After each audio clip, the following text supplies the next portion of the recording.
à ce tout premier numéro de l'émission Afrique ProLead. Une émission consacrée justement au développement avec un centre d'intérêt, l'homme. L'homme qui peut se transformer, bien sûr, avec le leadership. Au cours de ce magazine, nous allons essayer de matérialiser le rêve africain d'un continent prospère. Continent constitué des hommes et des femmes riches matériellement, spirituellement et moralement, ainsi que des sociétés stables et durables. Mesdames et messieurs, avec vous, développons le leadership en Afrique. Pour ce faire, sur ces plateaux, je ne serai pas seul, je serai accompagné de jeunes, parmi lesquels il y a ceux qui sont des entrepreneurs, il y a également ceux qui travaillent, qui aimeraient atteindre un certain niveau de leadership pour devenir perfectionnés et apporter un développement au niveau de la République démocratique du Congo en particulier et en Afrique en général. Alors, j'aurai justement mon invité. J'aimerais bien sûr faire une brève présentation de celui qu'on appelle Honoré Nzambo. Il est lui-même le président d'Afrique Prospère. Il fait partie de Maxwell Team, spécialisé justement dans le coaching en ce qui concerne le leadership. Il a participé à différents programmes, dont les prestigieux programmes du président Obama et les YALI. Sûrement avec lui, nous allons parler de leadership, un grand programme qui devra booster le développement non seulement de la personne, et aussi de la société d'une manière générale. Avec moi sur ces plateaux, Monsieur Honoré Nzambo, que je vais directement saluer. Monsieur Honoré, bonjour. Bonjour, Monsieur Jean-Marc. Bien, merci d'avoir accepté notre invitation. C'est le tout premier numéro consacré justement au leadership que nous allons essayer de développer au cours de cet entretien. Alors, vous êtes président, comme je l'ai dit tout à l'heure, d'Afrique Prospère. C'est quoi votre société Afrique Prospère?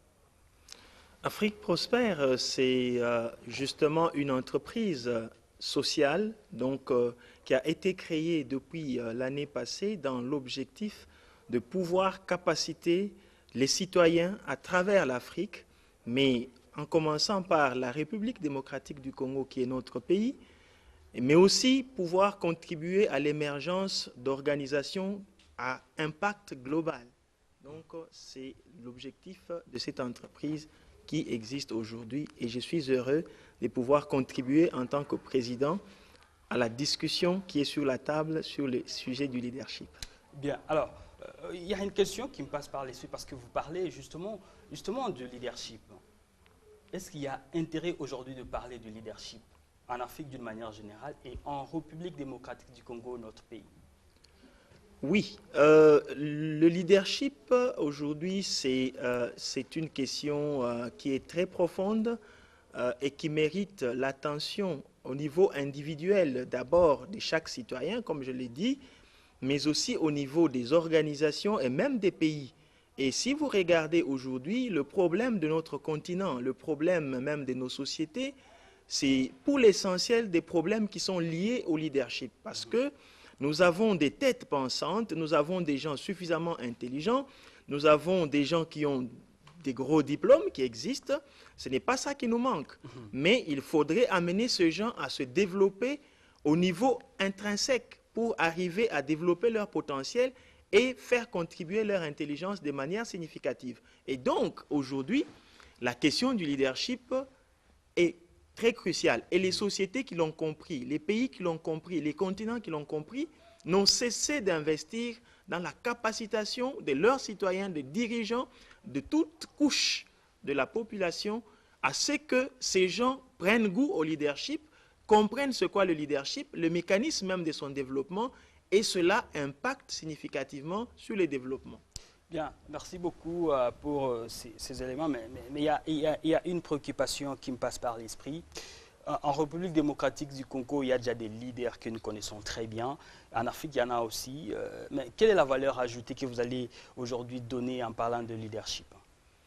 Je crois que la première des choses, et c'est ça même l'importance que des sujets comme le leadership soient discutés sur des plateaux comme ça, c'est d'abord pour permettre aux personnes d'avoir une meilleure compréhension et une meilleure définition du leadership. Parce qu'aujourd'hui, beaucoup de gens parlent du leadership, mais sans comprendre la quintessence même du mot leadership.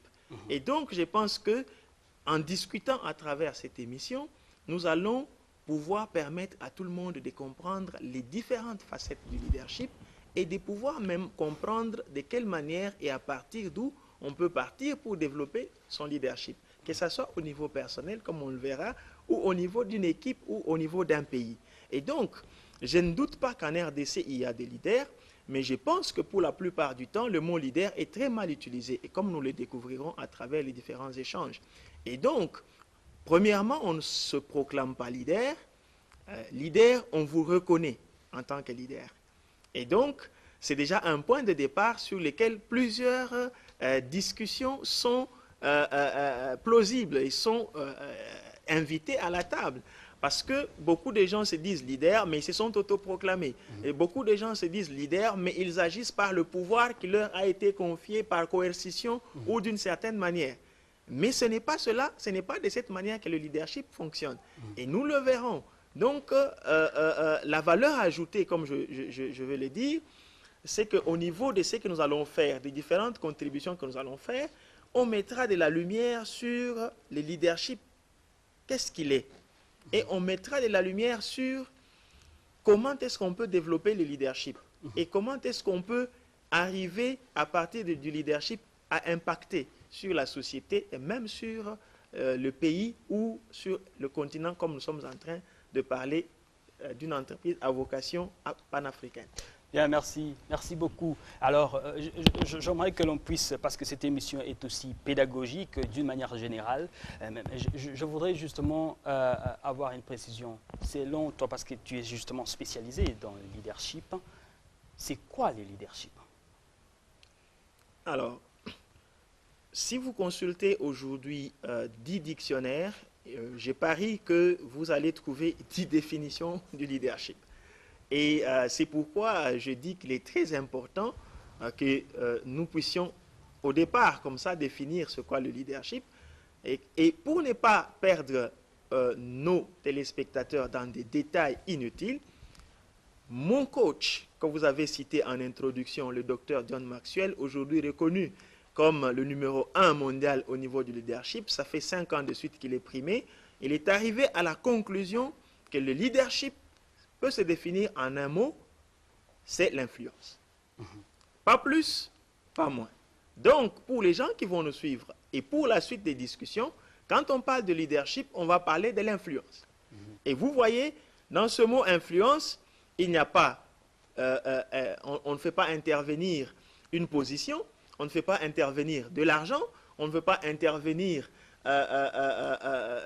des diplômes, mais on parle de l'influence. Tout le monde qui peut arriver à effectuer une influence sur lui-même, on va parler du leadership personnel. C'est une personne qui est arrivée à se dominer, qui est arrivée à dominer ses émotions, à avoir une vision claire pour sa vie, qui est arrivée à pouvoir se motiver sans avoir besoin qu'on le motive par quelqu'un d'autre.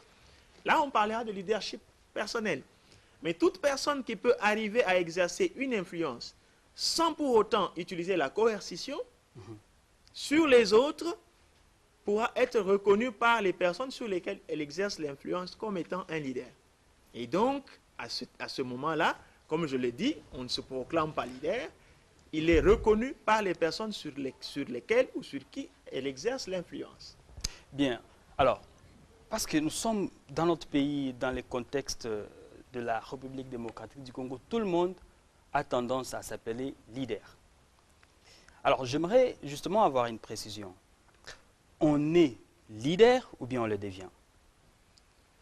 Ah, ça c'est encore un sujet qui est très débattu aujourd'hui au niveau même des différentes écoles de leadership.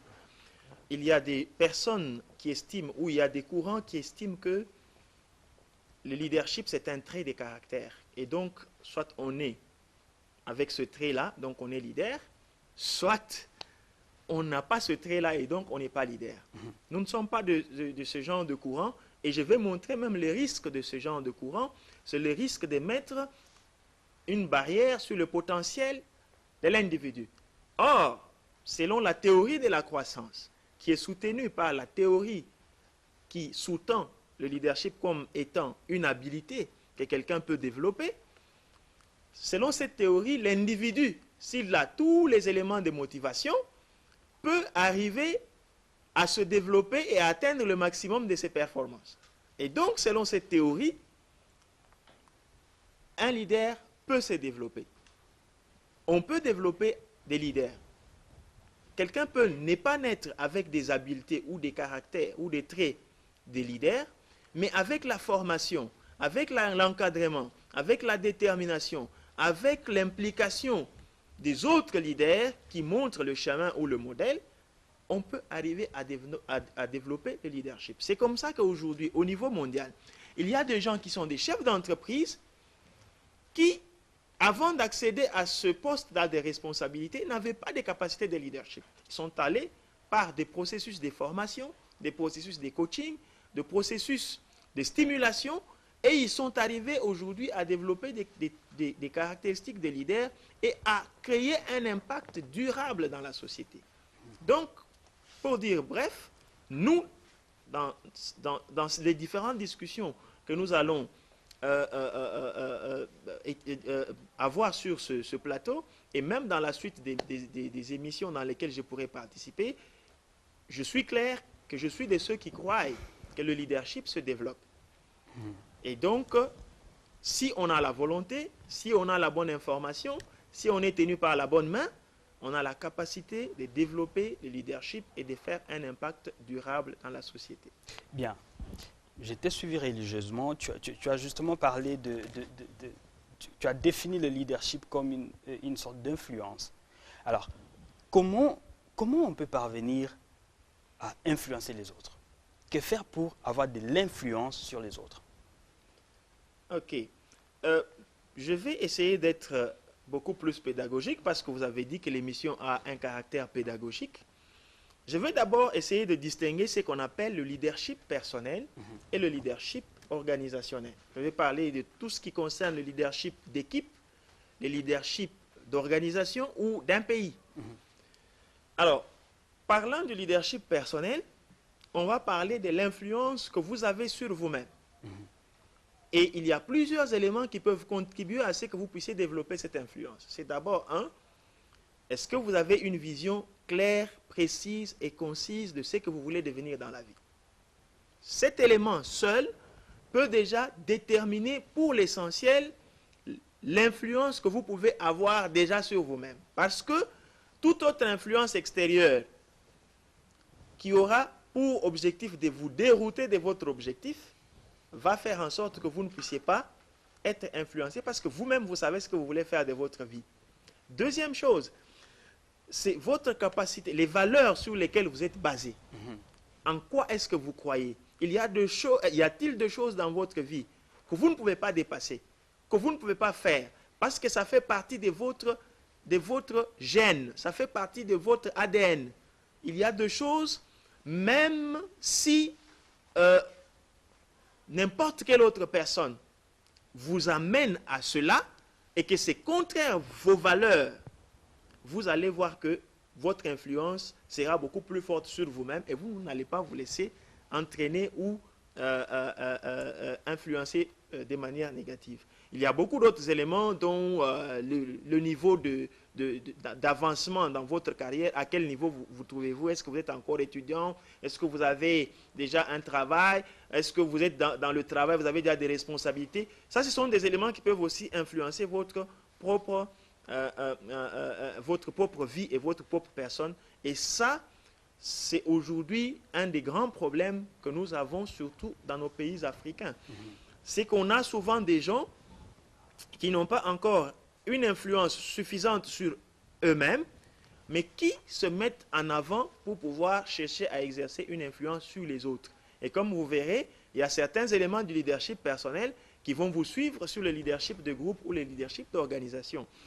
Et donc, si vous n'avez pas une vision, si vous n'avez pas des valeurs que vous défendez, si vous n'avez pas vous-même l'espoir que ce que vous voulez atteindre avec votre vie, vous allez l'atteindre, si vous n'êtes pas optimiste, Si vous n'avez pas une certaine motivation à pouvoir poursuivre ce que vous avez comme vision pour votre propre vie, il est très fort qu'une influence extérieure puisse vous emporter et vous amener dans une direction parce que vous n'en avez pas une.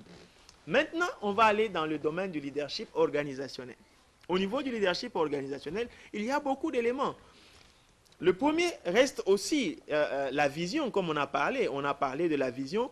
C'est vrai que pour que les personnes se mettent ensemble, il faut qu'il y ait une vision. Et que cette vision doit être acceptée par tout le monde qui est autour de la personne qui cherche à exercer l'influence. Ça, c'est le premier élément. Mais si vous vous retrouvez dans un groupe où il n'y a pas une vision commune, c'est déjà un problème pour que les leaders puissent avoir une influence suffisante sur le groupe.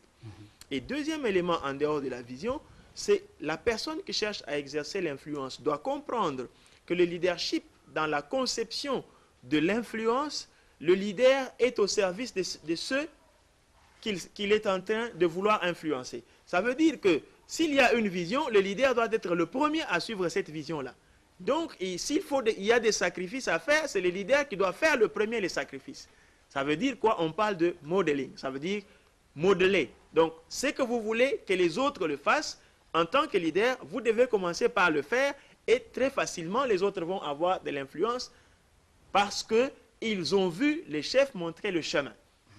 Alors, en dehors de pouvoir modeler ce qu'on veut, il y a aussi beaucoup d'autres éléments, comme la capacité de communiquer cette vision-là, la capacité de pouvoir mobiliser les forces et rendre les personnes capables à réaliser cette vision-là. Parce que vous pouvez avoir une vision, les gens l'ont acceptée, mais ces gens n'ont pas encore la capacité de la matérialiser. Il faut que le leader puisse s'investir à capaciter les personnes pour pouvoir l'accompagner dans la vision.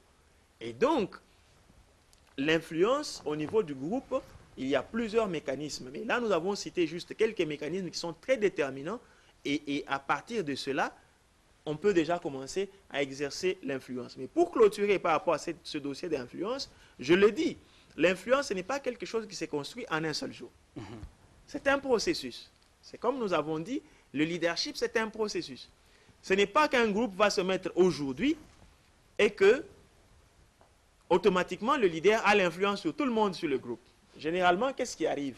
Ce qui arrive, c'est que quand les gens se mettent ensemble, chacun a d'abord une influence sur lui-même et en fonction du niveau de connaissances, en fonction du niveau de sacrifice, en fonction du niveau de détermination et d'implication dans la vision, le leader va commencer à se distinguer.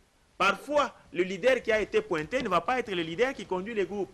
Parce qu'il y a un leader qui a pu arriver à amener l'influence des autres, à amener son influence sur les autres et à les amener vers l'accomplissement de la vision. Et donc, c'est un processus et ça prend du temps. C'est comme ça que si vous arrivez dans un bureau ou dans une organisation, des personnes qui viennent de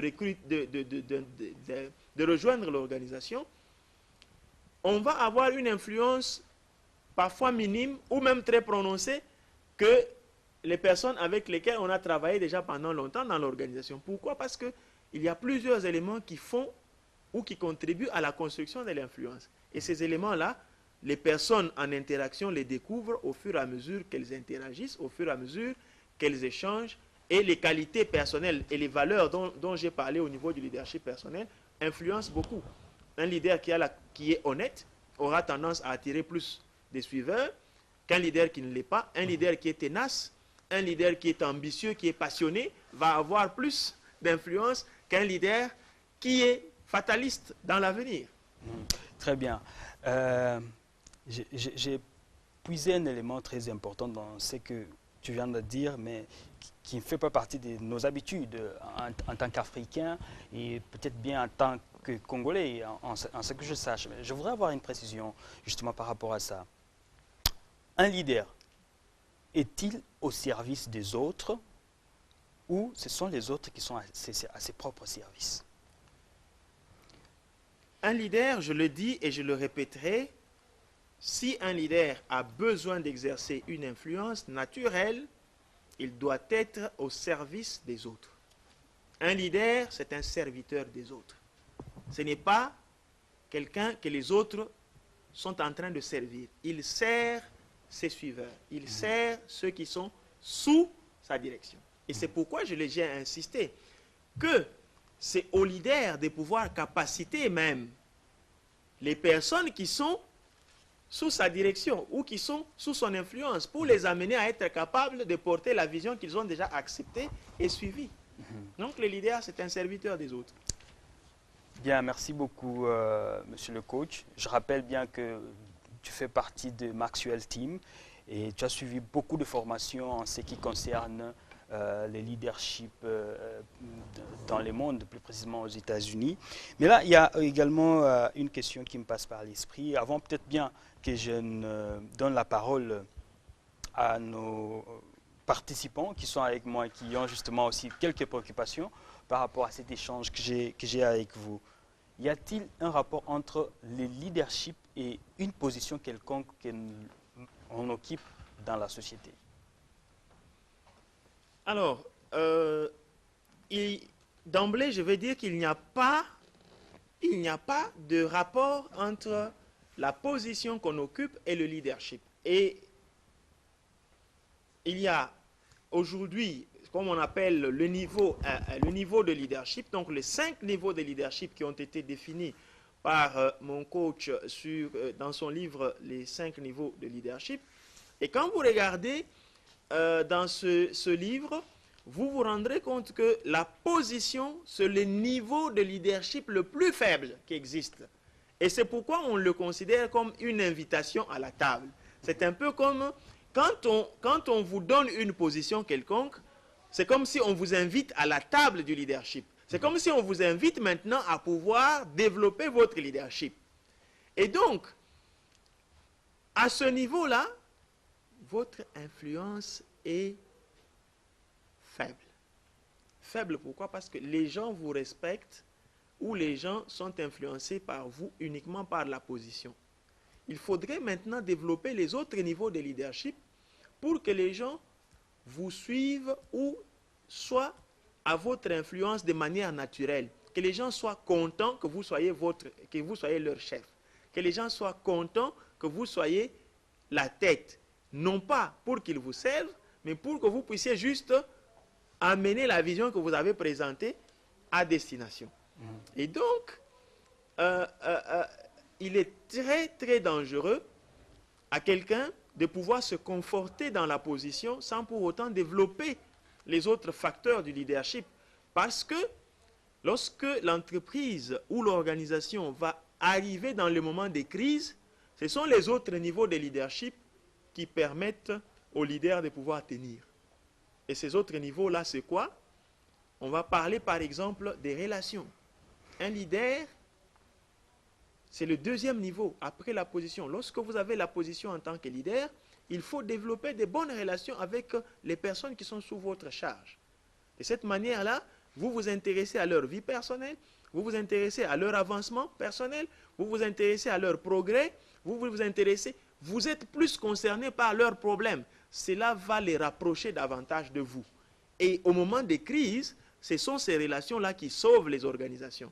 Parce que tout le monde va dire, à cause du responsable tel, à cause du chef tel, je ne vais pas faire ceci ou je ne vais pas faire cela. Là, c'est lorsque vous avez impacté des personnes au niveau personnel et des relations. Et au troisième niveau, je veux dire, on va parler du niveau de la productivité. La productivité, c'est quoi? Vous avez la position. Mais qu'est-ce que cette position-là donne en termes de réalisation de l'organisation? Si vous ne vous souciez pas de bouger quelque chose au niveau de la productivité, la position ne va pas vous permettre de rester longtemps au niveau où vous avez été promis. Et donc, vous allez être renversé. Mais si vous êtes leader, vous développez les relations. Ces relations vont vous soutenir et vont augmenter la productivité. Et quand il y a productivité, il va y avoir l'impact. L'impact va être là, visible sur la vie des personnes qui sont dans l'organisation, mais aussi même sur les performances de l'organisation au niveau international.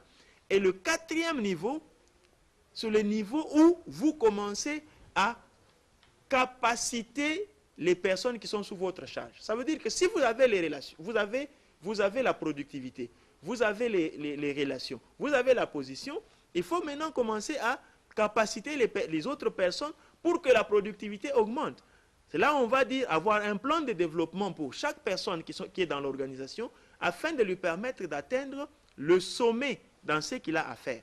Et le 5e niveau qui est le top des tops, c'est maintenant lorsque vous commencez à penser à la succession. Donc vous êtes leader, donc vous avez établi des bonnes relations, vous avez la productivité, vous avez des personnes qui sont capacitées, et maintenant il faut commencer à préparer les personnes qui vont prendre la relève à différents niveaux. Et lorsque vous avez ces 5 niveaux, je peux vous dire que vous avez atteint presque le niveau de la perfection, et vous allez voir que l'organisation ou l'entreprise qui repose sur un tel leader va finalement avoir un impact beaucoup plus considérable. Et donc, en fonction de cette démonstration ou en fonction de ces détails, vous comprenez que lorsque vous avez la position, mon cher ami, c'est juste une invitation à la table. Et si vous vous confortez dans cette position-là, vous êtes en train de préparer une catastrophe pour la vie de l'organisation. Bien, merci beaucoup, Monsieur Honoré. Je pense que je vais revenir également à toi d'un moment à l'autre, mais comme je l'ai dit tout à l'heure, avec moi sur ces plateaux, les participants, et parmi eux, il y a des entrepreneurs, il y a des juristes qui travaillent déjà, il y a également ceux qui sont à la quête de l'emploi. Et ils ont compris que le leadership reste la base du développement et ils aimeraient puiser la matière pour leur propre développement et pour le développement de la République démocratique du Congo. C'est un processus qui a déjà commencé. Et Afrique Prospère est déterminée à accompagner tous ces gens qui sont avec nous ce soir pour leur propre développement et pour le développement de notre pays d'une manière tout à fait particulière. Pourquoi pas de l'Afrique en général. Alors, vous êtes nombreux à participer à ces formations axées sur le leadership. Y a-t-il parmi vous quelques gens qui ont justement quelques préoccupations? Alors, on va peut-être bien faire circuler le micro d'une personne à l'autre. On commence par Pierrot Ngimbidi. Une question aux formateurs, aux coachs en leadership qui est avec nous sur ces plateaux. Merci beaucoup pour la parole. Pierrot Ngimbidi, développeur web et Android chez Altitude Concept. Alors ma question est la suivante. Vous avez parlé de leadership, vous avez dit que c'est pas plus, c'est pas moins, c'est tout simplement de l'influence. Mais vous n'avez pas défini si c'est une influence positive ou bien c'est une influence négative. Alors j'aimerais savoir, ces personnes-là qui influencent qui plutôt exercent une influence négative sur certaines personnes, sont-elles des leaders, oui ou non? Très bonne question, et donc ça nous ramène pédagogiquement à l'influence. Et comme nous avons parlé, effectivement, on a tout simplement parlé de l'influence. Écoutez, mon cher ami Pierrot, que l'influence soit positive, que l'influence soit négative, on va parler de leadership.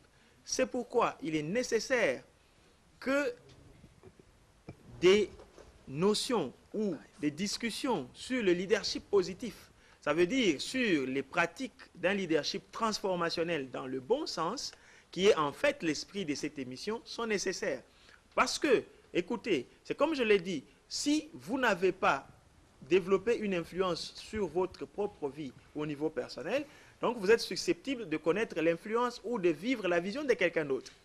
Et cette autre personne qui a une influence sur vous, qu'elle soit positive ou qu'elle soit négative, elle va être votre leader. Et donc aujourd'hui, il y a des gens, pour ne pas faire l'apologie des terroristes, qui mobilisent des personnes pour des mauvaises causes. Et ces personnes, pour autant qu'elles ont pu convaincre, qu'elles ont pu exercer de l'influence sur ces personnes, écoutez, elles sont reconnues comme des leaders. Et ce sont des leaders. Et c'est pourquoi je vais encore revenir pour dire qu'il est très nécessaire d'aider les gens à pouvoir avoir la connaissance et la compréhension d'un leadership positif. Ça va leur permettre de pouvoir dominer sur leur propre vie et de pouvoir transformer pour le bien les organisations. Bien, merci. Une autre préoccupation? Oui, ingénieur. Merci pour la parole. C'est Monsieur Mbondo Ndongala Jarvis. Je suis Social Network Manager chez Altitude Concept. Merci, Monsieur Honoré, de nous avoir encore enrichis avec cet exposé. Mais j'ai juste une préoccupation, c'est celle de savoir si réellement le leadership peut être une condition sine qua non pour le développement de l'Afrique en général et pour la RDC en particulier. Je vous remercie. Alors, est-ce que le leadership, c'est une condition sine qua non aujourd'hui pour le développement de l'Afrique? Je vais dire d'emblée que c'est oui. Parce qu'aujourd'hui, si vous regardez, comme dans l'introduction de l'émission, je vous ai dit qu'on ne manque pas de grands professeurs dans ce pays. On ne manque pas de jeunes intelligents et talentueux comme vous êtes là. Mais le problème, c'est que il faut savoir distinguer entre la performance et le leadership. Et ça, John Maxwell le fait très bien lorsqu'il parle de la loi du couvercle. La loi du couvercle dit que votre niveau de leadership constitue une barrière au développement de votre performance. Et donc, je vais l'illustrer avec vous. On va dire que ceci, c'est votre niveau de performance. Et que ceci, c'est votre niveau de leadership.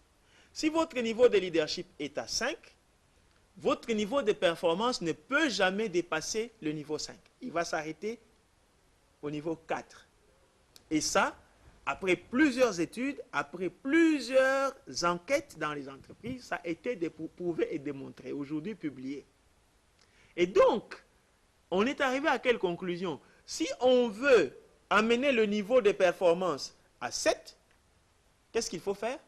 Il faut d'abord déplacer le niveau de leadership à 8 pour que la performance suive. Et aujourd'hui, si l'Afrique veut décoller, veut se transformer, si la RDC veut se transformer, mon cher ami, la réponse à votre question, c'est que nous devons tous appuyer sur le levier du leadership.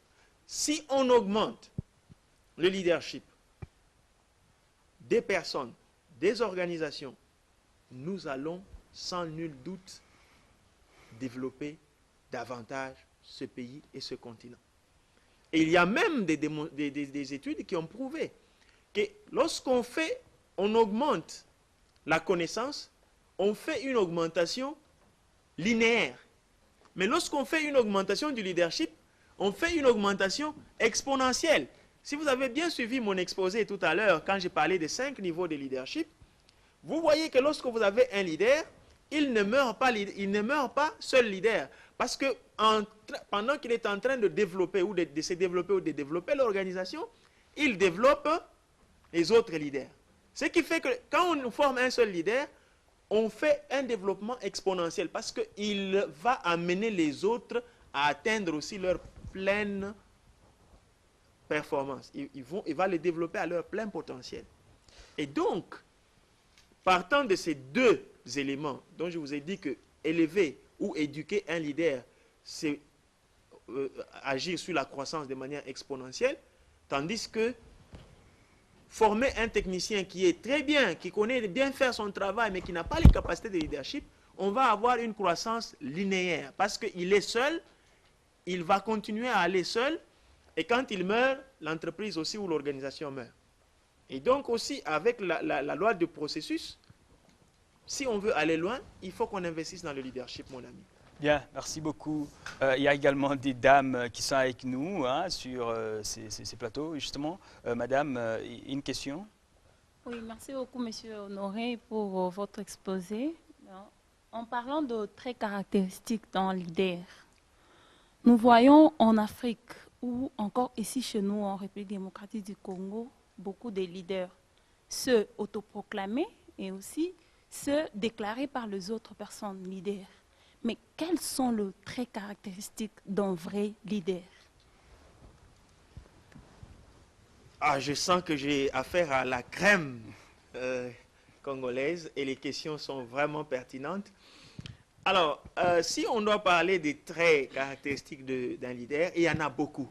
Et je profiterai de ces plateaux pour pouvoir souvent parler des livres qui peuvent intéresser les personnes qui sont vraiment attirées par le leadership. Par exemple, mon mentor a écrit un livre sur les 21 qualités d'un leader. Et dans ce livre, il parle de plusieurs qualités d'un leader. Mais je veux parler des qualités qui sont beaucoup plus parlantes. Et pour la suite, vous pourrez vous référer à ce livre-là. La première qualité, c'est le courage. un leader, c'est quelqu'un qui a le courage. Et un leader, c'est quelqu'un qui sait communiquer. Il a la capacité de communiquer. Mais un leader, c'est quelqu'un qui a la compassion.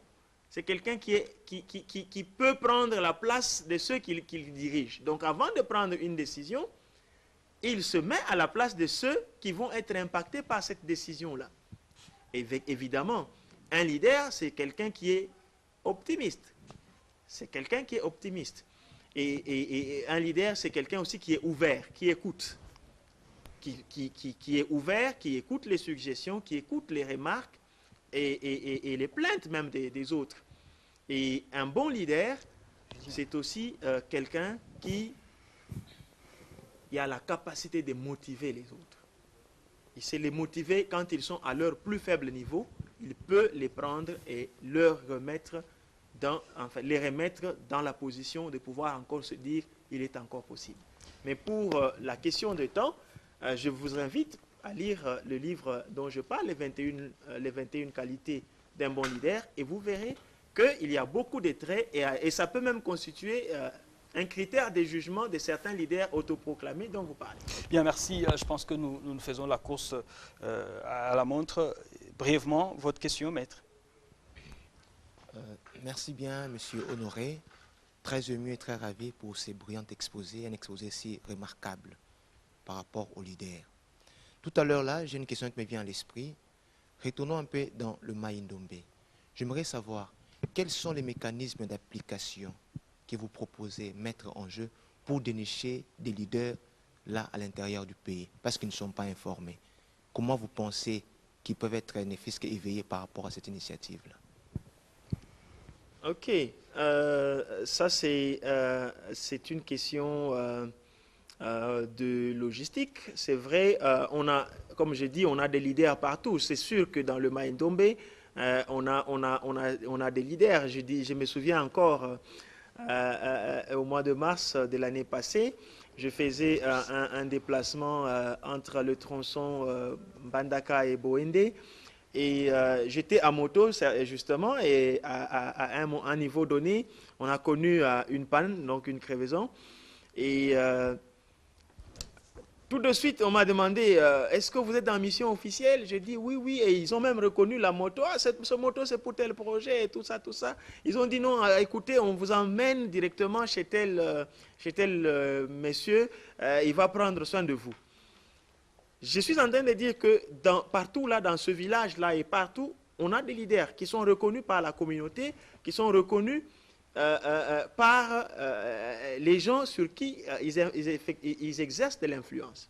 Mais je crois que avec les informations que nous partageons, avec les différentes discussions que nous sommes en train de faire, ces personnes peuvent encore effectuer ce leadership avec beaucoup plus de conscience. Et donc, il est nécessaire et important que cette information leur arrive. Et donc, nous avons les médias qui sont le premier moyen de diffusion de l'information, mais on va organiser des tournées, on va organiser des descentes dans ces différents milieux pour essayer de pouvoir parler du leadership, essayer de pouvoir encourager le leadership comme étant un service aux autres, c'est que beaucoup de gens font déjà très bien, et permettre à ce qu'un bon leadership responsable émerge. Bien, les temps nous fait défaut. Malheureusement, on ne sait pas prendre d'autres questions. Comme c'est le tout premier numéro, nous allons revenir avec force et détails sur les autres sujets que nous allons essayer de débattre ici avec les coachs. En conclusion. En conclusion, je veux dire que le sort de la RDC ou le sort de l'Afrique n'est pas encore scellé parce qu'il y a des jeunes qui sont déterminés et qui estiment qu'en appuyant sur les leviers du leadership, les choses peuvent changer. Et moi, j'encourage les gens à pouvoir noter le rendez-vous de cette émission dans leurs agendas. Je me ferai le plaisir de pouvoir me faire inviter chaque fois et nous aurons d'autres occasions en dehors de l'écran pour pouvoir discuter. Et je pense que vous aussi qui nous suivez, vous pouvez développer votre leadership. C'est une décision que j'ai prise il y a quelques années, je ne le regrette pas aujourd'hui, parce que je crois que le leadership, c'est quelque chose qui peut être appris, et j'ai rejoint le John Maxwell Team, j'ai reçu la formation, l'encadrement, le coaching. Aujourd'hui, j'espère être sur le bon chemin pour atteindre le plein potentiel.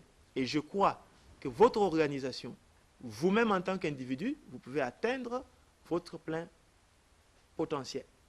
Mais une chose, décidez-vous dès aujourd'hui d'être l'étudiant du leadership et vous allez être étonné par vous-même.